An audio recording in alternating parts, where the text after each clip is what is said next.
Welcome back, Nerd Squad. Just because a superhero has superpowers, it doesn't mean their partner has to as well.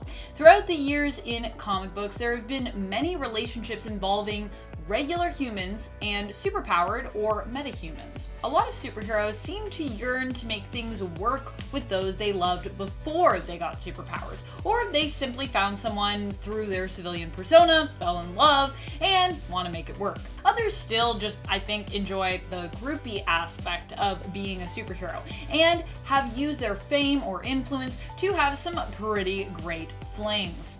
Today we'll take a look at some of those superheroes who weren't afraid to steal some hearts along the way while saving the day, as we count down the top 10 superheroes who hooked up with civilians, part 2. That's right, part 2, so if you haven't checked out our part 1, pause, go back, check it out, or check it out after this video if you'd like. Alright, let's get counting. Number 10, Emma Frost. Not everyone may know that Emma Frost, despite being a confident badass now, actually had quite a troubled past. While she was born into a fairly well-off family, her father, Winston Frost, was very strict and controlling. Despite Emma being the youngest, her father eventually decided that she was actually best suited to be his heir, dismissing both her sisters Adrienne and Cordelia, who were both older than her, and her older brother Christian. Christian, in fact, was practically ostracized from the family after it was revealed that he was gay. This led Christian to turn to drugs, and he was eventually sent to a mental institution.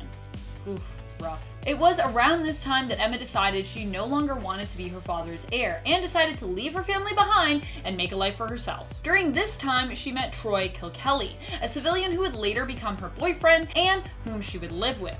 It was eventually revealed that Troy owed money to some pretty seedy characters, and while Emma tried to use her abilities to erase their debts, in the end Troy ended up being killed as a result of those debts. Oof. Number 9, The Atom. Before there was Marvel's Hank Pym, there was DC's The Atom. The Atom is Ray Palmer, a man who can shrink to the size of an atom and is also a brilliant physicist. We originally were introduced to Ray Palmer's Atom while he was dating a woman named Jean Loring. If that name sounds familiar, it may be because Loring would later go on to become known as the supervillain Eclipso, following her mental breakdown in Identity Crisis. But before any of this happened, Jean was a normal civilian, a criminal lawyer in fact. She and Ray would even be married for a short while. Then they'd break it off, then she'd want to get back with him, and then she becomes Eclipso. That's how it goes. Number 8, Black Cats. Black Cat seems to mostly have a thing for fellow supers, be they good or bad. Considering that she is known to flip-flop herself between the two, I think it depends on kind of how she's feeling at the time, and whether or not she is in love with Spider-Man or currently hates him. Kind of tells us what her supervillain status will be. However, in an alternate reality, she ends up marrying Flash Thompson. The two even have kids together. And while Flash Thompson is a superhero in the main continuity, often known as Agent Venom or Agent Anti-Venom, Felicia later divorces Flash and starts dating a woman named Diana. The two met through work, and Diana herself appears to be a pretty normal and lovely lady. Number 7, Jessica Drew / Spider-Woman. Jessica Drew has had a few different partners who could be considered civilians. She dated her landlord, David Ishma, briefly when she lived in San Francisco. However, when David learned of Jessica's secret life as Spider-Woman, he found it kind of hard to take, and the two ended up breaking up. She also dated S.H.I.E.L.D. agent Jerry Hunt for a time, who, while being a special agent, still did not have any superpowers, so he counts. There was also her unlucky first boyfriend, who she dated shortly after emerging from the stasis that gave her her powers, but also kinda stole a childhood from her, as she was stuck unconscious for years while her body recovered. So she went to bed as a little kid and woke up as a full-grown adult. She first discovered her famous Venom Blast, which activated when she was startled, resulting in her accidentally killing her first boyfriend. So that's why he was pretty unlucky. He died. Rest in peace, unnamed first boyfriend. I'm sorry, I don't know your name. Number 6, Wonder Woman. Wonder Woman, like Superman, has had a long-standing relationship with Steve Trevor. And while Steve Trevor has played the hero and is a military man, he is still non-powered. He's got a lot of useful abilities, but for the most part, he's just Wonder Woman's usually annoying love interest. Honestly, I'm not a big fan of the Superman and Wonder Woman ship because I love Superman with Lois Lane, but if it means that we can get rid of Steve Trevor, I'm kind of all for it. Also, Could Wonder Woman just like not have a love interest? I'm cool with that too. Let me know what your feelings are on the relationship between the two, and if you love Steve Trevor or if you hate him, and if you love or hate Steve Trevor and Wonder Woman together in the comments below. Number 5, Barry Allen, The Flash. A love almost as old as time. Barry Allen has loved Iris West since they were young. The two are together pretty much throughout Barry's whole story and are one of the most steady relationships in the DC superhero universe.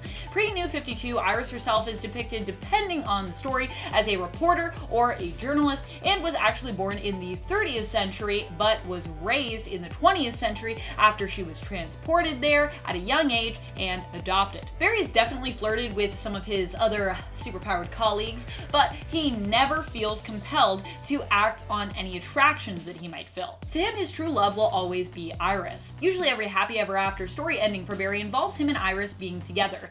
To them, being with one another is true happiness. So cute. Number 4, NORTHSTAR. NORTHSTAR is Jean-Paul Beaubier, a member of Alpha Flight and a member of the X-Men for a time as well. He is married to Kyle Genadou. He met Kyle through his sister Jean-Marie and through his love of snowboarding. His sister had asked her good friend Kyle to become a manager of Team NORTHSTAR, her brother's extreme snow sports team, in hopes that Kyle would keep him out of trouble.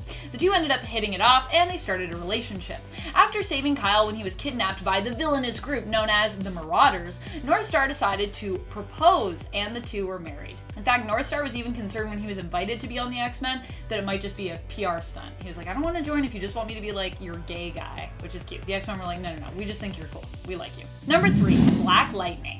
Well, Prime Earth Black Lightning has been established as having this specific relationship. Back before New 52, the New Earth Black Lightning was once married. He even had children. The CW show based on Black Lightning also follows in line with this version of Jefferson Pierce's backstory as a family man. Both in the show and comics, Lynn Stewart was Jeff's ex-wife, and in the show, despite being his ex, she was also still his love interest. Although they are divorced, the two remain amicable and still work hard to be good parents to their 2 daughters.